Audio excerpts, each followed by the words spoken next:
Today we're making our favorite meal paintings inspired by American artist Wayne Thiebaud.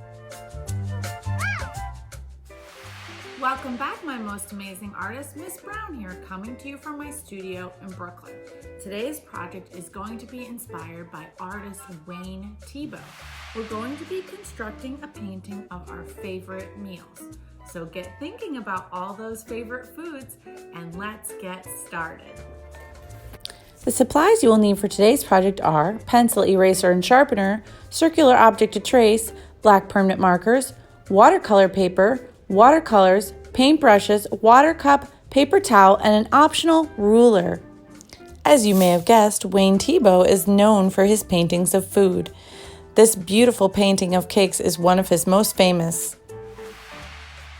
So the first thing we're going to need to do before we start our Wayne Thiebaud inspired food plate is to get out our paper and find a plate that we can trace that fits our paper, or a circle. It could be a lid for a pot or anything like that. So then we're going to go ahead and trace around, creating our plate surface. Now, obviously, if you wanted a square plate or rectangular plate, then you could draw that, and you might want to grab your ruler to do so. Now that I have my plate, I'm gonna start thinking about what kind of meal I wanna create. Do I want breakfast? Do I want lunch? Do I want dinner? Do I wanna have a breakfast for lunch? You know, you can think of anything possible, but I would think about what's involved on your plate. What is the main dish? What are the sides? Try to include the different food groups. Obviously, some sort of protein, even if it's a vegetarian dish, what would be involved? And you can pull up some pictures online of different foods.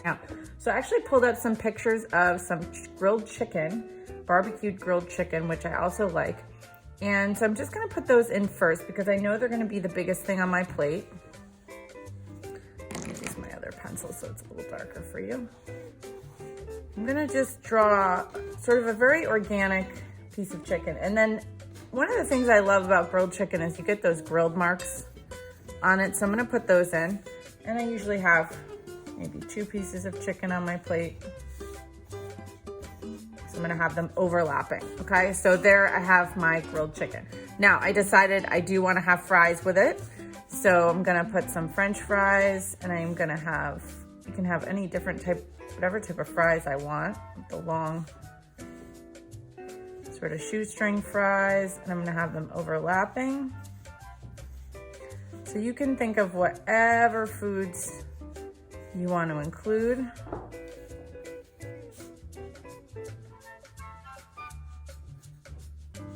And think about the artist that we're studying, Wayne Thiebaud. I know he does a lot of desserts, but he also did a lot of great images of food in bakery windows, but also in different, he has the pancake piece, which we looked at. So you can think about making the whole plate.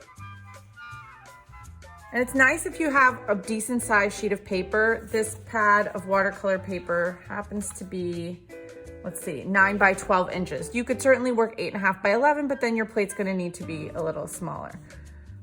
Okay, so I have my French fries. So barbecue chicken, French fries, and then I need to have something healthy. And then I also want to include a dessert. So I have to save room for both of those. So I absolutely love salad. And so I'm just gonna think about the texture of lettuce and maybe put some carrots on top. And some croutons. Maybe there's even some shredded cheese. I'm gonna be going over this with my watercolors, so I wanna leave those. Lettuce is very wiggly, organic shapes. Okay, so there's my salad, my chicken, and my fries. And then for dessert, I absolutely, hands down, ice cream or brownies. So I think I'm gonna do both.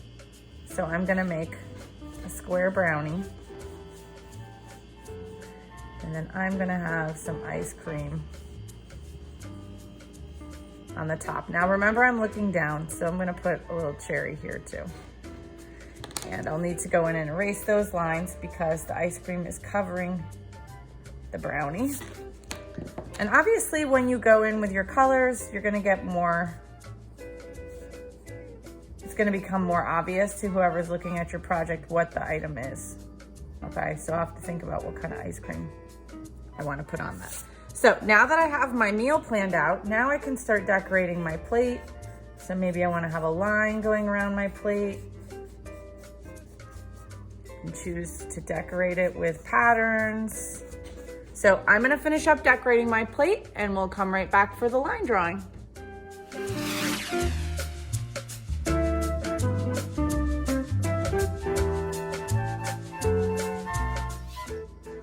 Okay, so I have drawn in some silverware and I decorated my plate, and I even have a napkin here. So I am gonna go ahead now and start tracing my design with the Sharpies. So I would recommend that you use permanent marker, especially if you're going to be using the watercolors, because then the permanent marker won't move on the page. But if you're not gonna be using watercolors, you can decorate this with markers, crayons, colored pencils, whatever material you like. But it's nice if you can do a black outline first.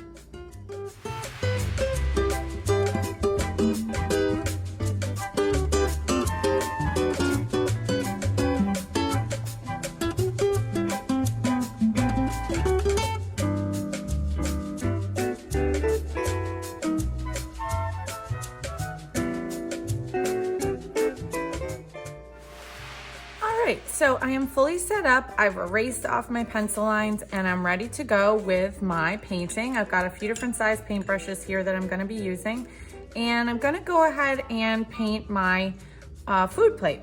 So I can start wherever I want. I'm also gonna look at my image of my chicken, because barbecue chicken has a certain color that I'm gonna wanna mix, and it's kind of a reddish brown. So I'm gonna do some mixing first on my side palette here. Okay, and I'm gonna go ahead and just sort of put that color all over my barbecue chicken. And because I'm working on watercolor paper, it's gonna absorb pretty quickly. Now, if you don't have watercolor paper and you're just working on regular paper, you might have to go a little bit less watery with your watercolors. Or if you're not using watercolor at all, you can just color in the colors that you would like, but you can also overlap if you're using colored pencil. And you might have recalled from one of my prior videos that you can use a wet paintbrush with marker to create a watercolor effect.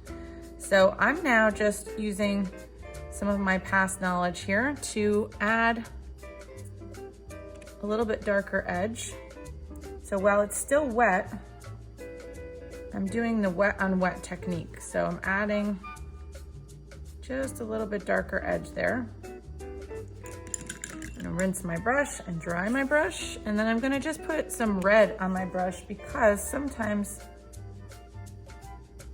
the barbecue sauce looks a little bit more red. You can even mix a darker brown. Just have to experiment. And if you want to keep like a little test paper at the side, I know we've done that in class before. If you want to test colors.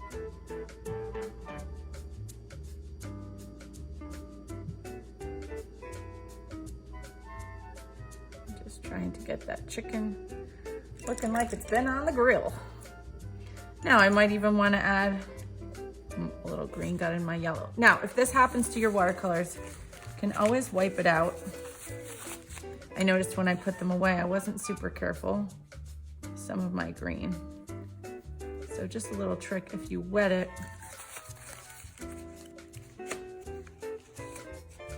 try to wipe that off. My yellow. I might just have to be cautious on my yellow. But it happens to everyone. What we have to remember. So if I wanted to make a lighter brown, I could mix brown and yellow. Bring a little bit of that in on the side there. or I can just go directly because it's still wet. I want it to get a little more.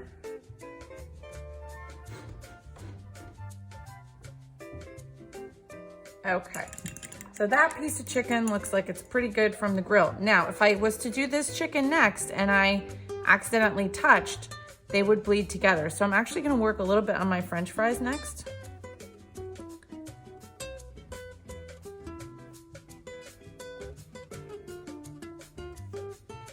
And again, I want my French fries to look a little bit on the crispy side. So I'm gonna add a little brown in there. You can have fun trying to get it pretty realistic. Remember, if you go somewhere that you don't want to go, you can always take a little dry paper towel and dab, right? And that helps you to pull up the color a little bit more.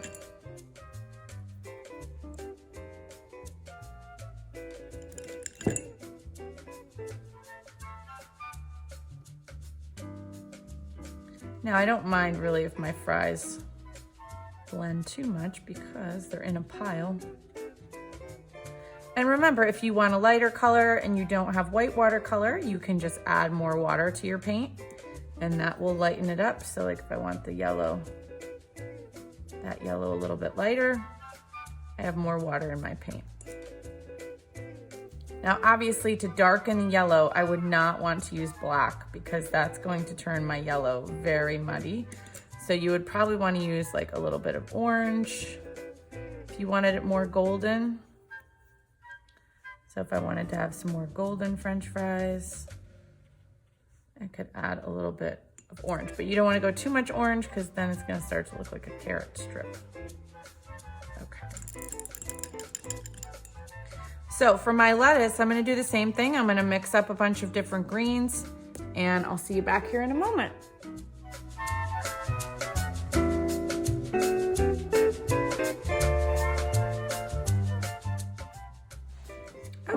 So I did a bunch of different greens for my lettuce. Now I'm letting my lettuce dry because I don't want to do my carrots and my croutons yet because otherwise it will all blend together. So I'm gonna have to go back over here and work on my brownie. So you can keep moving around, working on whatever is appropriate. Oh, that looks like a really nice chocolate brown. That to look really, really, really yummy. What did you think of Wayne Thiebaud's dessert paintings? Are they not so amazing? And keep in mind, when he's painting, he's using oil paints, so he's getting the paint super thick, almost like it's frosting. Now I have to think about what kind of ice cream I want to put on there. If I wanted it to be vanilla, I could either paint it with my white watercolor. If I didn't have white watercolor, I could leave it the color of the paper. I'm gonna leave that alone. I'm noticing that my chicken is still a bit wet, so I'm gonna go ahead and actually work on my silverware. Now, you might wanna make your silverware actually silver colored. You might be wondering, how am I gonna do that with watercolor, Miss Brown? So you can take black and you can add a lot of water to it to get a gray, which looks silvery. Or you could mix in, if you have a palette that has white watercolor, you could use the white. So I'm gonna show you both. So this is, if I don't have white watercolor, just watered down black. And I can even add a little bit of black here, just to give. Oh, now if it gets too dark, remember, I can always use my paper towel to lift it off while it's still wet, right? So if it gets too dark, and I'm not gonna worry about little things going outside the edges because I know I'm gonna be creating a background color later on. So I'm not gonna worry about that. So I'm gonna leave a little bit darker edge there. Now, if you wanted to use your white, if you happen to have white watercolor and you wanna mix that in, that's gonna give you a little bit different look. So let's try that for the knife here. It's very similar, not quite as transparent or see-through, right? Because the white watercolor is what we call opaque. So opaque just means you can't really see through it. It's the opposite of transparent. So I actually think I like the transparent one a little bit better. So I'm gonna do my fork, the more transparent gray.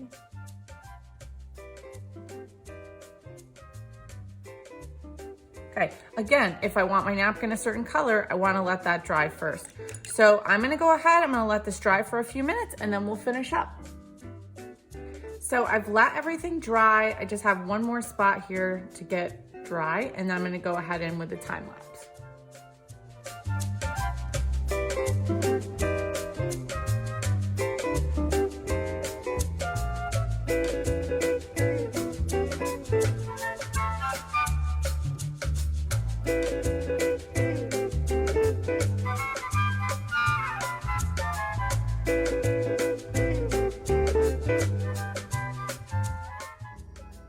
So I have finished painting all of my foods, my silverware, my napkin, my plate. I'm gonna keep my plate white to make my food pop, but I'm thinking about doing something in the background.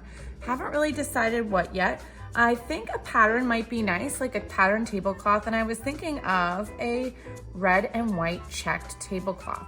So I wanna make sure this is completely dry, and then I'm gonna go ahead and paint in my tablecloth. Now I'm not gonna draw my tablecloth first because I'm just gonna be using a large brush to create the pattern, but you could do a solid color, you could do a pattern, you could leave it the white of the paper, totally up to you.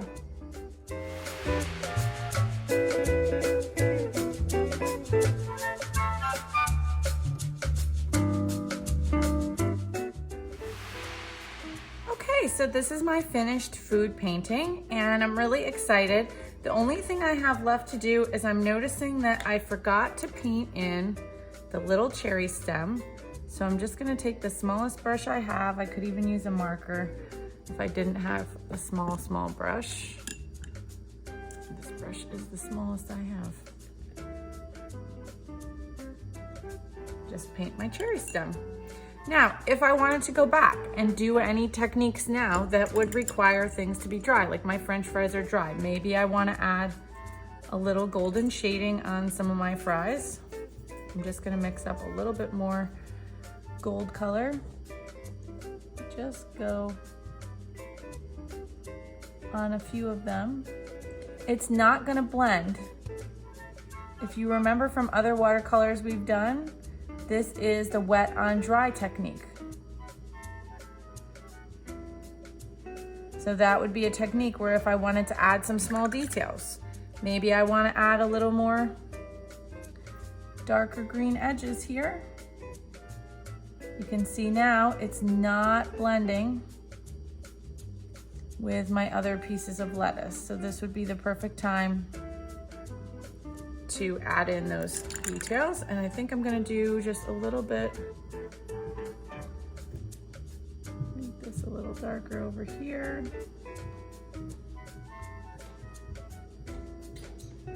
Edge of my spoon. And I'm not worried if I have a little bit of my background that's seeped over. It's not really a big deal. If it's still wet, I can kind of pick it up. Just add a little shading on my fork here.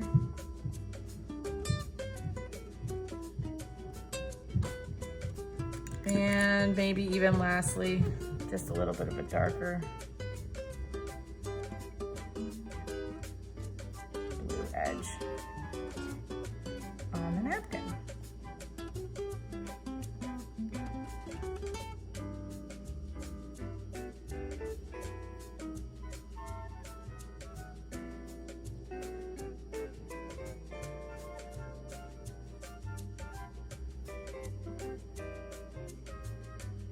So you can see that my two blues did not blend. That's one way to get some details without any blending. And if I wanted a little bit darker grill marks here, now is the time.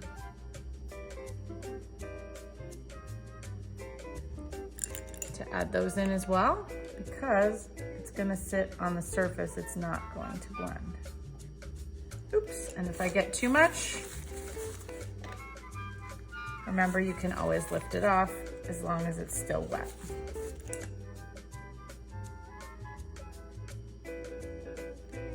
Okay, I'm really happy with it. I hope you had a great time learning about Wayne Thiebaud and making your own food plate of your favorite meal. Have a great rest of your day. I hope you enjoyed today's project of making your favorite meal. I can't wait to see what foods you put into your favorite meal. Did you choose breakfast, lunch, dinner, a combination? I hope you enjoyed my painting of barbecue sticky chicken, French fries, a salad, and my favorite part of the meal, dessert, brownie a la mode. That means with ice cream. We'll see you back here really soon, and I hope you have a great rest of your week. Bye-bye.